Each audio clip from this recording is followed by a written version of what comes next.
Bueno, a mí me parece bien, porque si le quitamos 2 horitas de máximo frío que hace por la mañana a primera hora, pues bueno, no está mal. Siempre que sé que es un trastorno a veces para los padres, que a veces pues el tema del trabajo está un poco ya habituado a traerla hasta ahora, pero bueno, siempre mirando un poquito por los niños me parece bastante bien, me parece bien.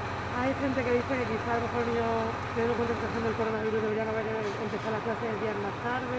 ¿Usted cree que está bien que empiece? Bueno, esta situación es la que tenemos y es complicado que todo el mundo se ponga de acuerdo. Una vez unos pensamos una cosa, otra vez pensamos otra, pero bueno, yo creo que el empezar a lo mejor 3 días más tarde tampoco, yo creo que tampoco suponía más, y si vamos puede ser un trastorno más grande para los padres el tener que quedarse en casa alguien con esos niños. Entonces, bueno, yo creo que la situación estando controlada, teniendo sus distancias, sus mascarillas en clase, ya se ha demostrado que estos días atrás que los niños están viniendo y tampoco ha habido una incidencia muy grande en las clases con los niños, entonces a mí me parece bien que hayan empezado ya.